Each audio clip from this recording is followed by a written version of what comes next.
So let's roll. I'm gonna roll out the first question now. Tech, you can answer it at any time, but mainly the trivia is for the audience to see how you guys are doing. It's gonna be fun. We ain't gonna gong you too bad. We won't gong you too bad. So the first question is true or false? A notary public primary duty is to make sure that the document is accurate. What do you say, Tech? My response is false. Okay, so we'll let this ride for a little bit. In the meantime, we could go into our topic of the day, and you guys can answer it as we put it in the chat, and they'll pop up on the whatever they call that on the side panel. Yeah. But just put number 1 and then put T or F. That's all you got to do. And then we'll call you out, shout you out, and all that. So, Tech, today I wanted to talk about our favorite subject, which is pricing. Oh, yeah. So much is going on. So I realize that there's a lot of people that do not want to get creative with their pricing because they feel like they would be breaking some laws, right? So I came up with a couple of solutions to that they can actually solve. Some 5 legal money boosters that notaries can use without breaking any laws and all that crazy foo-foo stuff.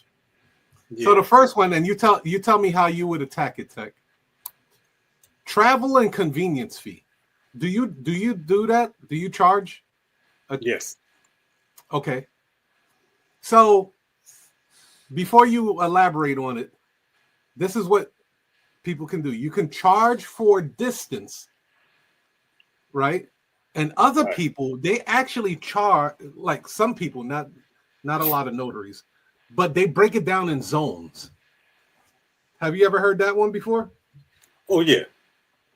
So they'll do green zone, yellow zone, red zone. Yep. Or zone A, zone B, zone C. And they'll, depending on where the zone is, they will charge accordingly for that. So how do you approach the whole traveling and convenience fee, Tech? Very simple. How long does it take for me or someone else, but in this case, how long will it take for me to execute this notarization from beginning to end? Okay. From the time the phone call. So the clock starts as soon as the phone rings. Like the meter starts running like a cab. As soon as you hop in the car, we off. And then from the time I get back to my house, that's how we're clocking the time. So, but the mistake that people make is that they itemize it. Mm-hmm. They list it out. Yes. 5 miles from my house, 2 miles from my office, 36 cents a mile. And then they calculate the miles. Then they do the zip code. And then they do the area code. And then they do the time zone. And then, it's just too many calculations.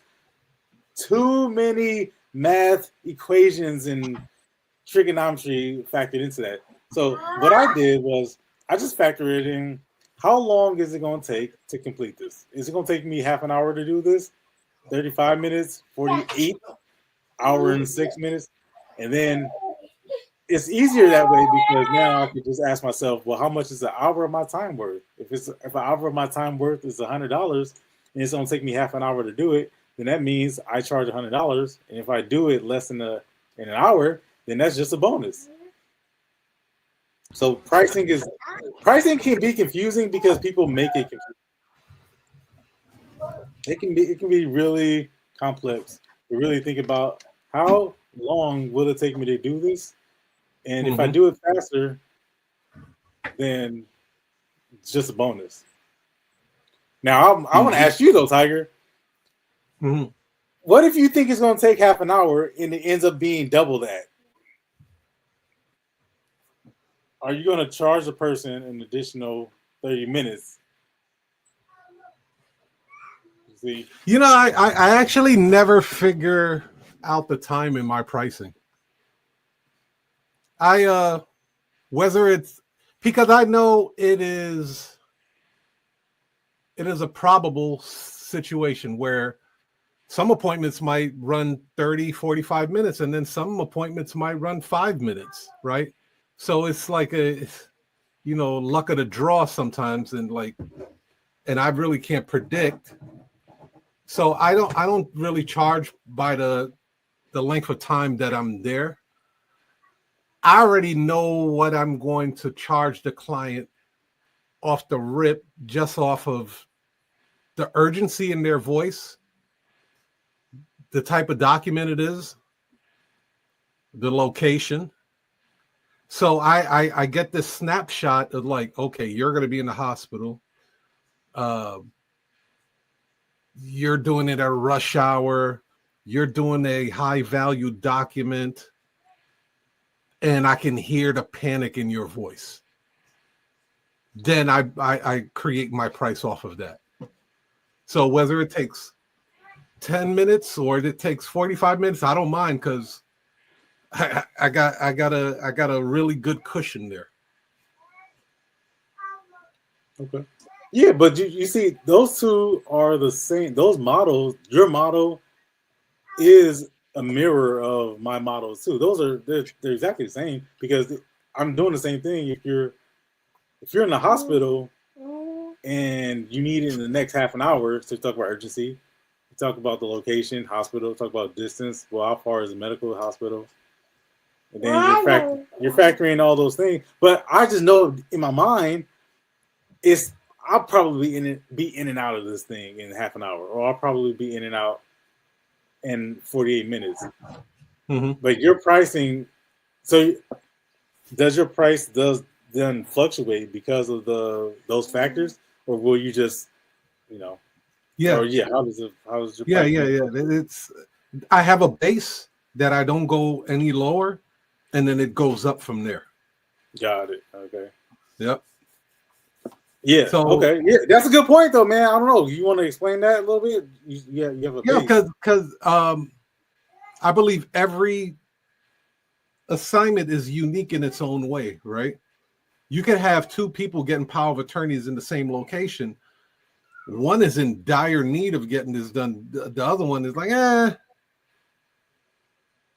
you know, that can play a factor in the pricing and who accepts the price.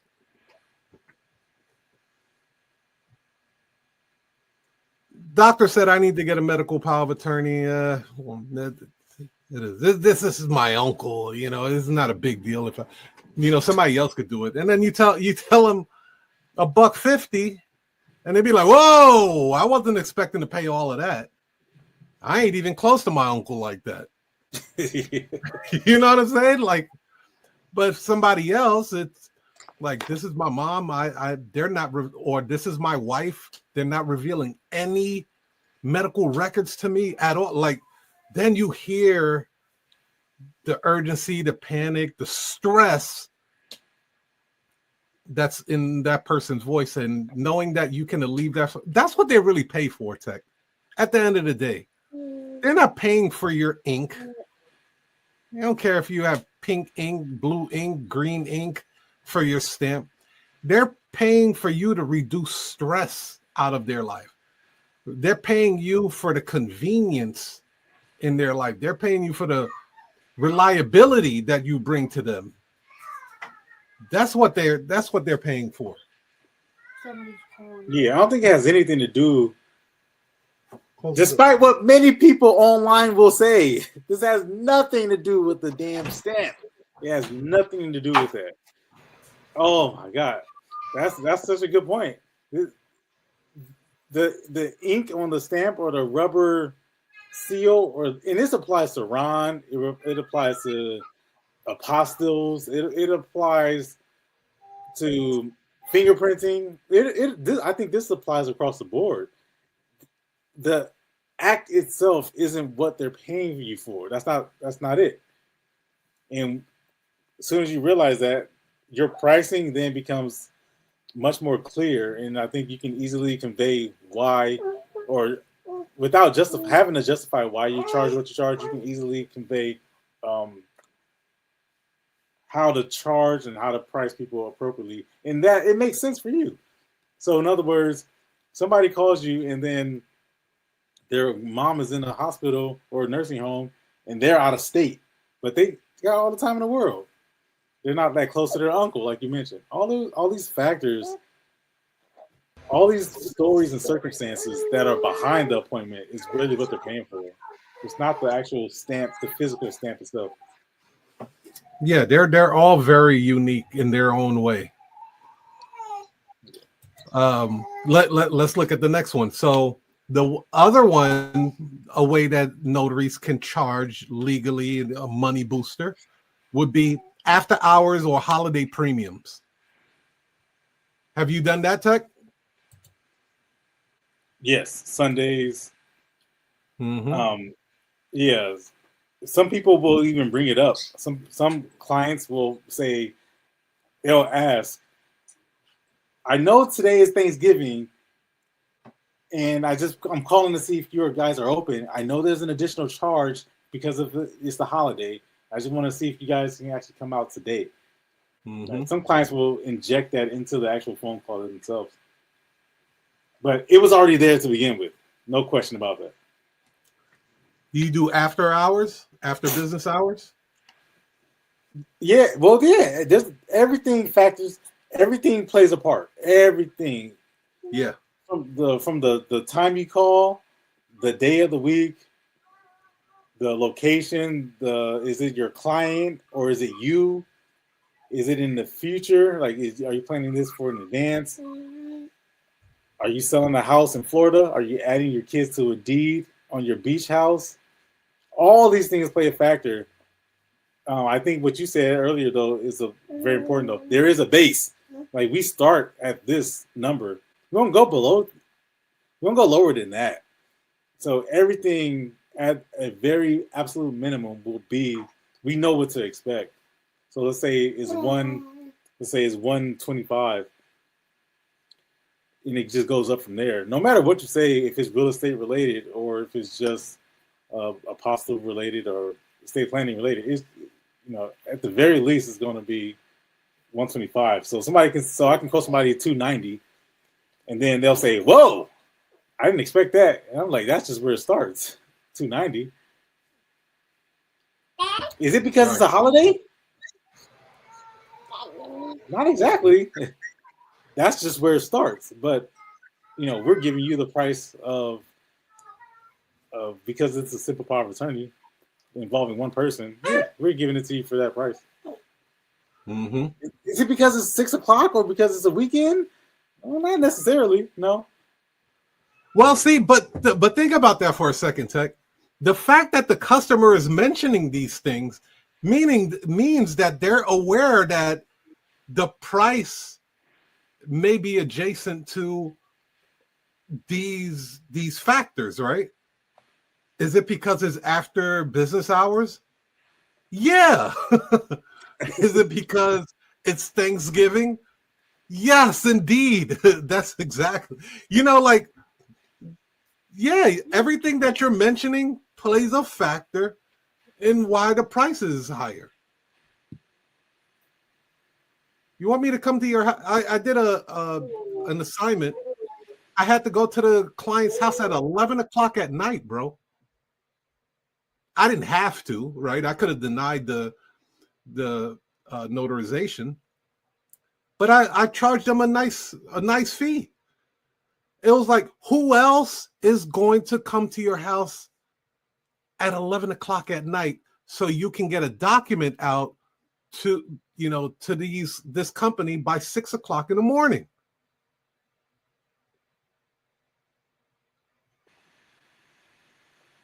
Nobody. You can't, and that's the reason why you're on the phone with me right now, because you've tried 2 or 3 or 4 or maybe more other people, and nobody was able to do it. Yeah. So let's just cut the crap, and then let's get this taken care of, because the longer you wait, then the longer you're going to stall the business that's really the reason you're trying to get this taken care of. It's not the stamp, y'all. It's always something behind it, some other driving factor, like you always say. Mm-hmm. Let's answer the question. So, what was your answer, Tech, to the true or false? My answer was false. Notary public answer, primary duty is to make this document accurate. False. The answer is false. Their duty is to verify the identity of the signer, not the document's content. Hopefully, you guys got that right. We'll go into yeah, right. We'll go into the next one and let that sit up there for a while. All you have to do is put the number 2 and put T or F for true or false. So this one is: a notary can notarize a document for their spouse or family member as long as everyone is present. What say you, Tech? Oh, I love this question because I know there's going to be somebody who disagrees with me. My answer is unequivocally true. You can do it. Okay. All right, we'll let that one sit. I'm not even going to justify my answer either. I'm just saying it's true. Now, continuing the conversation of the legal money boosters, then number 3 is bundled packages. These are notarizations plus scan plus delivery. One price, more value. How do you do the bundle packages, Tech? Very easy. Everything is a bundle. Everything. And this is a multi-layered question. Number one, the word legal is always going to be a little sketchy to people because every notary, damn near every notary thinks that they're an attorney, or they read the notary handbook, so they went to law school, so they know what the law says, what notarial law says. Stop all that, guys. That's the reason. And those are the notaries who be talking the most but have the least amount of appointments. Because they end up chasing their clients away and they talk themselves out of business. But talk about bundling. First of all, when somebody calls and they ask, well, how much do you charge? Never answer that question. I don't know how many times I can beat this into your heads. Do not answer that question. I never answer that question. The reason why is because your very question, which is how do you bundle it? I don't even know what you have yet, so I can't give you a precise, accurate answer yet. So bundling is everything, because you can bundle anything. Like literally every single appointment can be bundled. Every single appointment can be bundled if you ask the right question. So when somebody says, hey, how much do you charge? So the question is never, my response is never a number. It's always, well, may I ask you a few questions so that I can get some details, and then we'll be able to see if we can offer you a solution. I might not be able to help you, sir. Madam, may not be able to help you. So may I ask you a few questions? Yeah, okay. Let me find out what I can bundle. So that's why my line of questioning is the way it is. Yeah. Again, me and Tech, we really don't recommend you itemize your bundling, not on an invoice, not verbally over the phone. You know, the zone fee is this, the printing is this, and you're like rattling off of. That's like a waiter hovering over your table saying, well, you got the steak, the baked potatoes, they charge you for the chives, you did get 2 drinks, only 1 refill per customer on that one, your kid got some French fries and a chicken finger. Like, how awkward is that, right? Read it on your own. But the fact that you're reciting this stuff to a person over the phone to justify your cost, that person would Tech, have you ever gone to a restaurant and you made an order and you say, hey, before you put that order in, bring me the receipt so I could see all the money is going to cost? Last time I checked, no. I've never done that. Before you put the order in, bring me the receipt so I could look at everything that I just ordered before you put, and then I can tell you if I really do want it or not. That's not how this goes. The notary business is pretty simple, wouldn't you say, Tech? Yeah, it's so simple that a robot could do it. But why do so many notaries get it wrong? Because they think they're lawyers. That's the reason why. A lot of people think that they're attorneys. That they want to show off their knowledge, and that's not why people call you. They don't want to hear how smart you are. You might be intelligent, and I know that most of you guys are intelligent. Some of you guys are not as intelligent as others, but this is when you talk about notary business. The idea is to get clients. Your business won't be in very long. Your business, as you like to say, your business won't be in business very long if you don't get clients. I like how people in the South say that. My business. It might be a Midwest thing. I don't know. Hey, the Midwest got a lot of people from the South, bro. Yeah, true. Yeah, a lot of people from the South migrated to the Midwest. Yeah, Chicago got plenty of people from Mississippi, Alabama, Tennessee, and all that. Yeah, California does too. Not recently, but I meet people all the time who grew up in the South. When I would go to appointments, I would always ask, especially if they're older and they're black, I would always ask, now, where are you from? Right, this is a way for me to break the ice. Again, another little tip for you guys. After they're done signing everything, don't do it while they're signing because they're gonna go into a long story and that's gonna make your appointment. Jesus Christ, they're gonna tell you all about where they came from and what year it was when they got here and why they never decided to go back. I've heard a lot of those stories. So always ask at the end. Now, where are you from? Me? Well, I'm from Mississippi. Really? Okay, cool. What part? I know that area. That's my neck of the woods. Right? I always say that because I got some family out there, in-laws. People love to talk about themselves.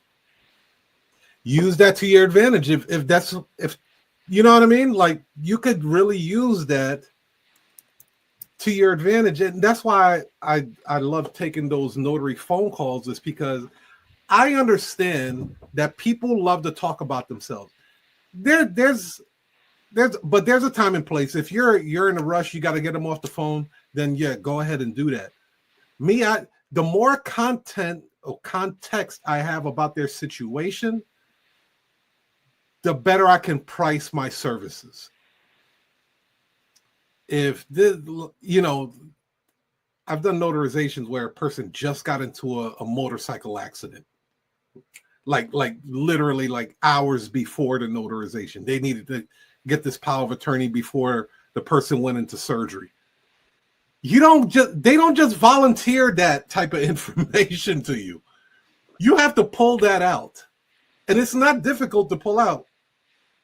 A simple question like, tell me what's happening, what's going on.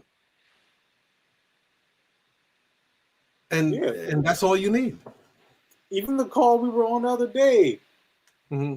I mean, God damn it, y'all! Like what we're dropping right now might seem simple to you, but this is so profound, and you'd be surprised how many of you guys don't do this.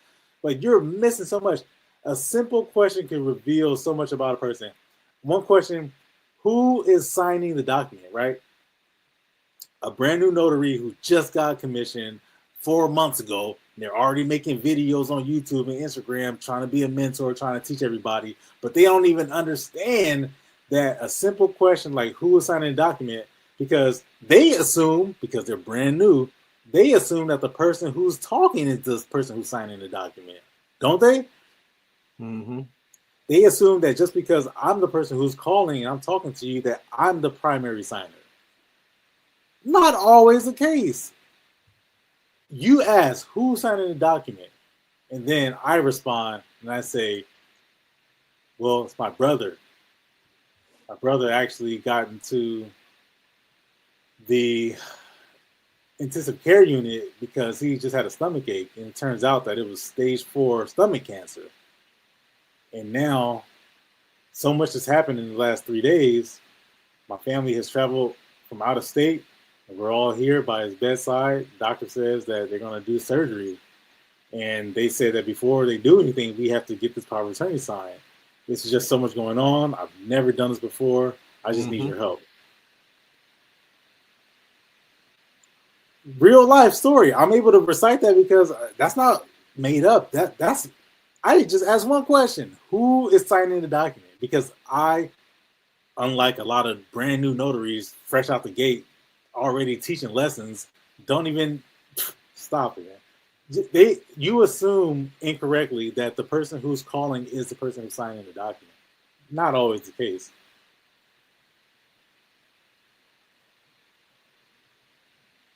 So, going to the notary trivia, Tech, you said your answer was true. Now, I'll read the question again. True or false? A notary can notarize a document for their spouse or family member as long as everyone is present. And you said true. True.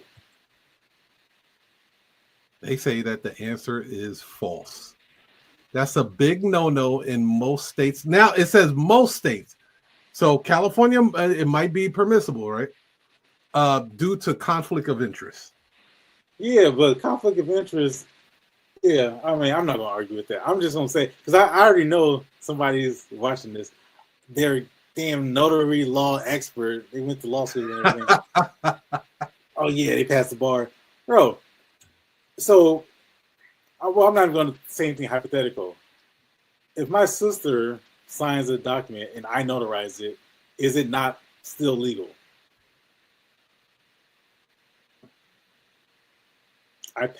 She passed the verification check, the ID. Now, should you notarize it is a different question.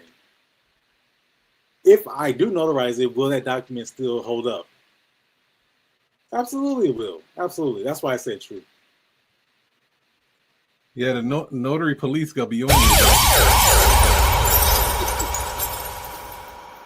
Hey, I got a question for you, man. I don't mean to derail the conversation or anything, but maybe I can ask it later. But I was going to ask this question to the public too. My question was, because speaking to exactly what you just said, the notary police, is it more cost efficient to not even have a notary commission anymore? Could it be more cost efficient to have a notary business but not be an actual notary? That's that means funny. No E&O requirement, right? You don't carry the liability that comes with being a notary. You don't have to pay for the renewal every 4 years. You don't have to pay for supplies, journals and stamps and whatnot. You don't have to pay for the bond. You don't have to do. You literally you don't carry any of the liability anymore. All you do is responsible for getting the clients. So I was thinking about this in the shower the other day. I was like, will I renew my notary commission when it's up for renewal? Is it more cost efficient just be me and not even be a notary anymore? It's interesting you say that, Tech, because my commission expired October 20th. I'm not even walking towards the Secretary of State to get it renewed right now. Okay, I got your answer. You know what I'm saying? But we got a notarization going on in LA on Tuesday. Okay, I got your answer. You know what I'm saying? What's good? What's up? Now, if I did, and I may still renew my notarization, that's just for convenience of quick cash in the pocket. I got a couple of private clients that call me and they only want me, right? So I'll skedaddle over to their crib, handle that, bounce, leave with $1 and change, $2 and change or something, it's just quick cash. But at this point, it's like I get more assignments now out of town than I do in my own state. So, yeah. and then like I'm really not worrying. At that point, there is a switch, Tech. I will say this: there is a mindset switch when you do not have your commission and you're like, you know what? I'm running full agency mode here. Like I don't even want to talk about it too much on this because I don't want notary.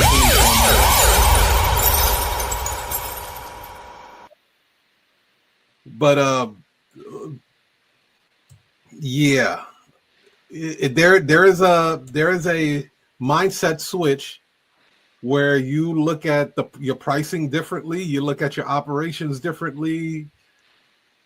It's definitely more freedom because knowing that you're not running any appointments anymore and you can't run any appointments, you really have to have these systems in place where you could cover more ground dispatching notaries. Yes. All day. So I'm gonna let it fly in until I get that phone call. So it's a question of practicality for you. Explain. It's just more practical for you to not be a commission notary because fewer assignments. You're going to run, you personally, you're going to run way fewer assignments, way less assignments than the ones that you get. You're just, I mean, damn near 99% of them, they're just going to be farmed out anyway. Yeah. Yeah. So it's just more practical for you. And then it's less philosophical in terms of, well, let me see how much it costs to do insurance for 4 years. Let me see how much it costs to carry a bond. How much does it cost of supplies? How many reams of paper will I be using?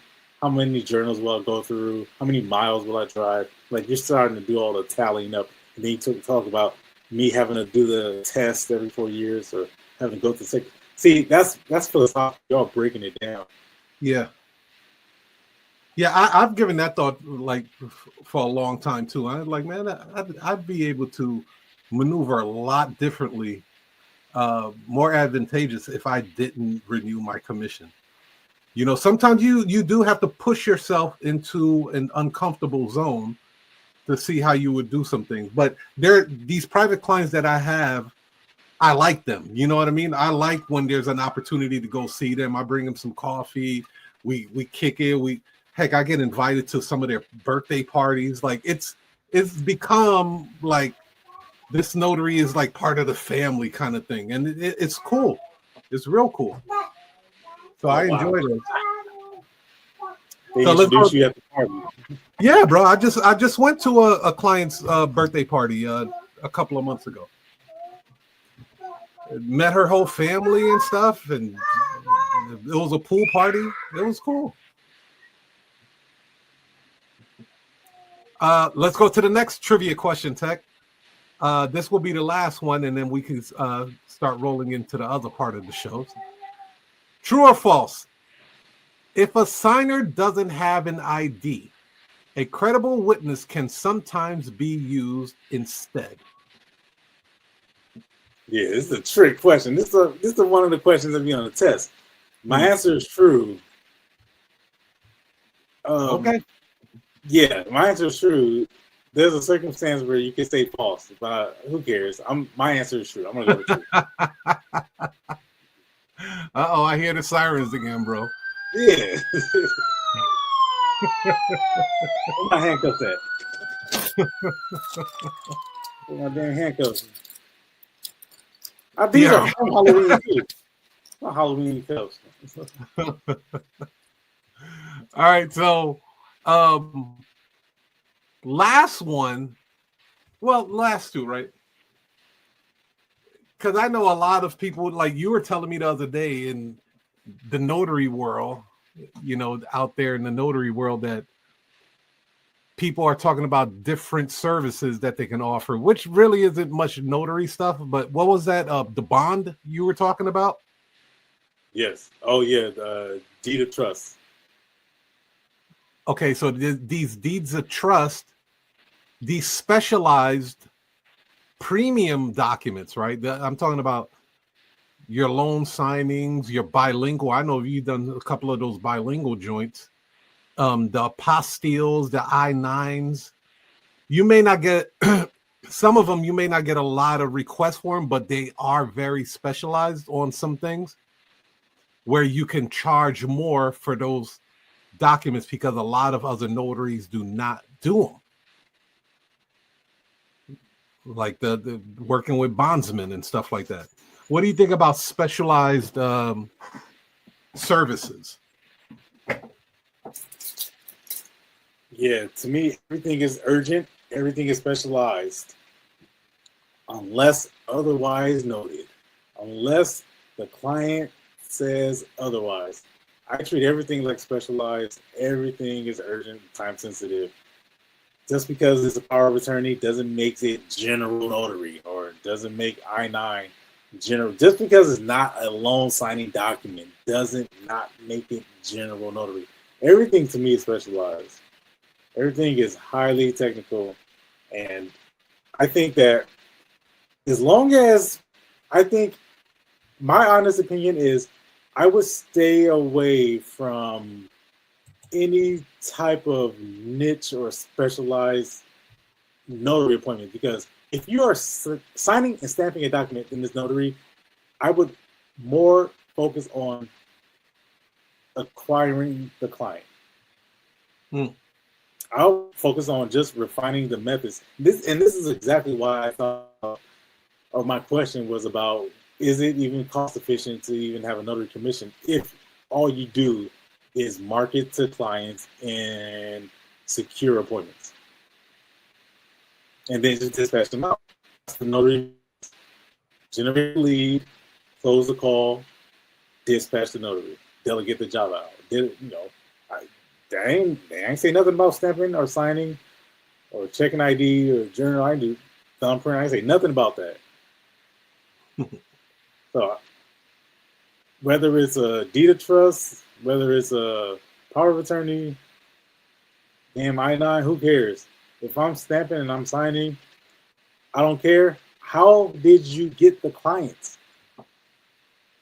Was a phone call 4 minutes long, or was it 6 minutes and 18 seconds? How can you refine your methods? How can you ask better questions? How can you charge a more reasonable rate? How can you get fewer denials? You know what I'm saying? That's to me that's notary business. That's not the actual job of a notary.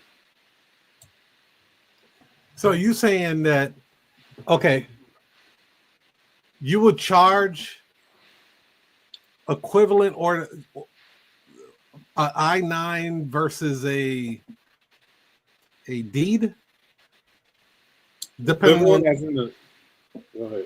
Depending on the phone call, how long the phone call was. No, the price. No, that doesn't factor into the price. I'm saying if you've never done an I-9 before, like I don't even know what that entails, but the fact that somebody called me for it, that means I'm not asking that person the same questions I would be for somebody who's getting a power of attorney. So how are you refining your methods of acquiring the client?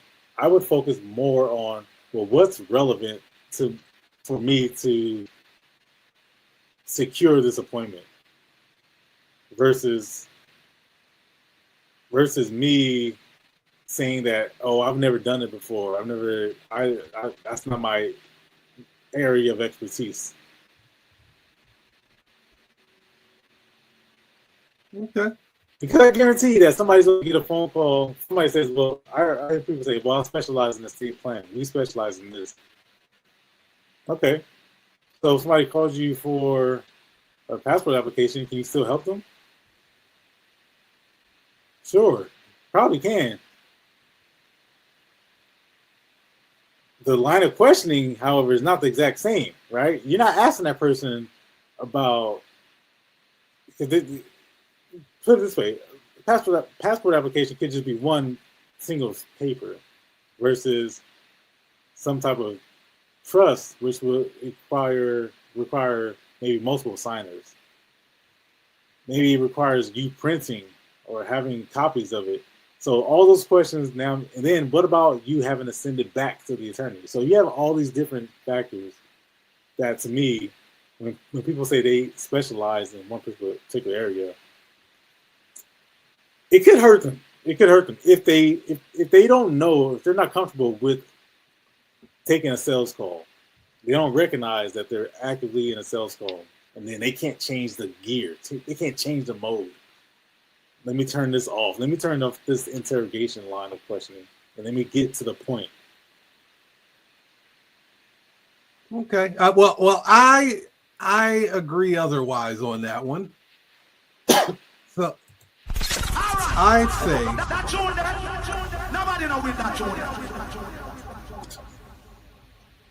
say that the specializing in something and letting the client know that you specialize in this particular document or packages or whatever, it builds confidence and trust in the buyer to know that they chose the right company. So if I call a company, a notary, and I say, I have a loan modification, and I get two responses. I call two notaries. One notary says, I've never done a loan modification before. Can they still notarize it? Absolutely, right? They can actually learn it on the drive to my house. I can even say there's Post-its on there that says where I'm supposed to sign and where you're supposed to stamp. Can they do it? Yes. Now you have another notary that says, oh, that's exactly what we specialize in. All of my defenses went down. Okay, well, but you still got to ask the right questions, though.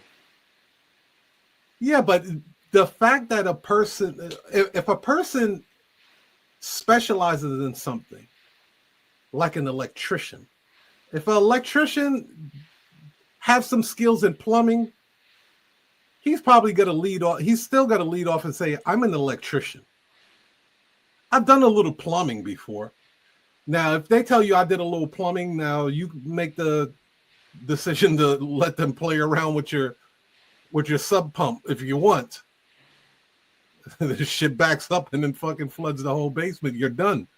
Yeah, I thought I told but you. He could tell, but he told you he's done some plumbing. Versus, I've been a plumber for 20-something years. 15 years, 10 years. This person knows what they're doing. And that's why when it comes to home improvement, the people that and I'm just taking this from experience in the home improvement. It may or may not apply to the notary business, but I think it does. When you're looking for somebody, you're not, and you have plumbing problems, you're looking for a plumber. You're not looking for the general laborer. I do drywall, I do crown molding, I do chimneys, tuck pointing, and I do plumbing. No. You do plumbing. My brother does it. You said what? My brother does it. He does. Yeah. Okay. Well, is that all he does? Yeah, that's all he does. I do everything else. That's my guy then. I don't need you working on the plumbing. I need your brother working on the plumbing. Yeah. Okay. Yeah. So think about it for your vehicle, right? There's some mechanics that will specialize in just your engine. There are some mechanics that are specialized in just your brakes. And then there's that general mechanic that I've done everything. And then you realize this dude is trying to put your whatever in there, and he's fidgeting, he's clinking, he's banging his hand all over the place. He's like, I can't reach it. All kind of excuses. I don't have the right tools. What? Yeah, That's what a generalist does. They don't have the right tools. The specialists, they got all the right tools. So I just think that the specialist definitely gets paid way more. You can position it in a way where you can ask for more because that's why a lot of cats was going for that trust package certification. Yeah. Yeah, but here's the thing. They go for the listen, man. I'll say I specialize in everything.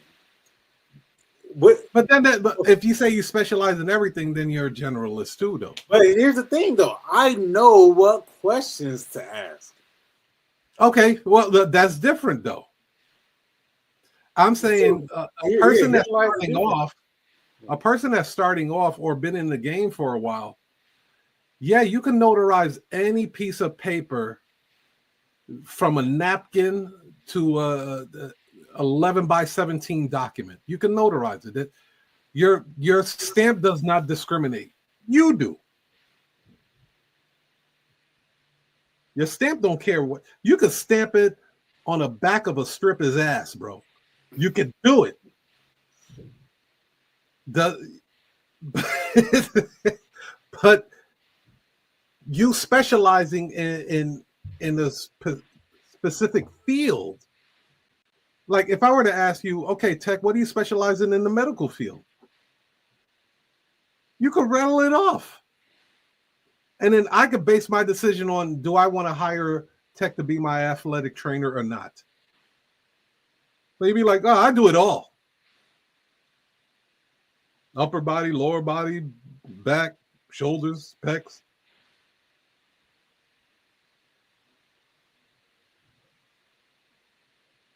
Yeah.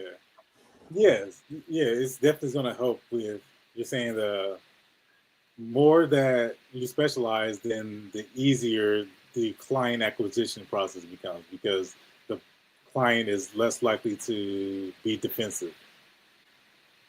And you build the trust and confidence in them. That's mainly who you want to inject that. It's not to inject the confidence and trust in yourself. It's to make them feel secure with the decision that they're going to make and agree to the premium price that you have attached to you taking the time out to specialize in this particular field. All right. So if you ask me, I call you, you ask me, what document do you need? And I say it's a power of attorney. Mm-hmm. Then your response is, oh, we specialize in power of attorney. That's what I would say. Yeah. Okay. That's what we specialize in. See, when I call and then you ask me, well, what document do you need? And I say, I need a passport application. You say, we specialize in passport applications. No, I won't say that. Oh, okay. No, why not? No. Because you're going to help me. It's going to. I don't specialize in that. But why wouldn't you say it if it's going to help you get the client? I'm going to tell no. Yeah, then I mean, you can say it. I just don't say it. I say what I am very proficient at. Extremely proficient. Like I'm not a lawyer, but I can go toe to toe with a lawyer about a power of attorney. I know damn near. I've read up on power of attorneys, done hundreds of them to the point where like I could do that shit with my eyes closed. I'm that confident in the power of attorney. I know what's going to get rejected from a bank. I know what's not going to get shit. The attorney might not even know that. Yeah. I know if you go to Staples or Office Max and you get one of those power of attorneys, 9 out of 10 times your bank is going to reject it. Like you're paying for that type of insight, that market insight. You're paying me the premium dollars to know that this is going to get executed flawlessly. And if for some odd reason it doesn't get executed flawlessly, I will come back out for free. Yeah. What Bro, you're I was saying, so say that again. no, what you're saying is like is incredibly advanced. Like I can't wait for the person who's listening to this, watching this, to try that.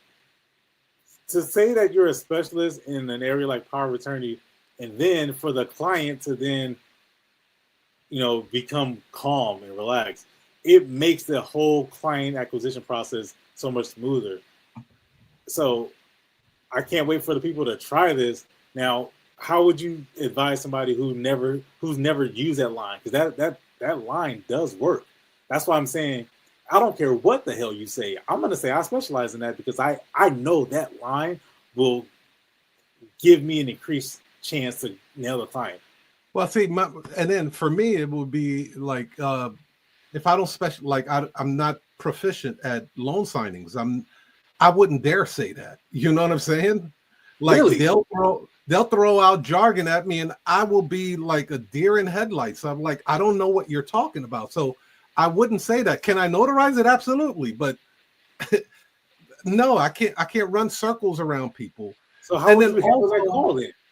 huh? How would you handle the call then if somebody called you for loan signing? How would you handle it any differently? We're gonna dispatch a notary that specializes in loan signings.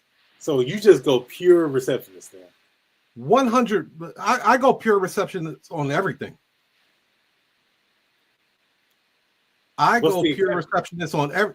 I just let them know that our company specializes in power of attorneys. Okay. The entire company,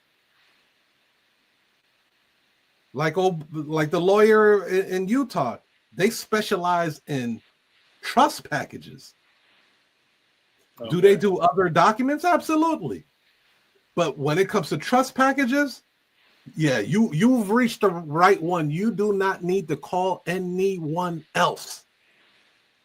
Yeah. So also, when I tell the client that we specialize that, I'm basically knocking other notaries out the box purposely. This is what we do. We do it every day. Now you could go ahead and hire somebody that maybe did one or two, but this is what we do, ma'am. And then also, I'll put this out on a mindset situation. When you push yourself to specialize in something, you put yourself in situations to create offers that no one will offer because they don't specialize in it, so they do not penetrate through that new dimension. And what I'm talking about is I can easily tell a client, if a family member contests your document, we will show up in court on your behalf. I'm confident in that because I asked the right questions.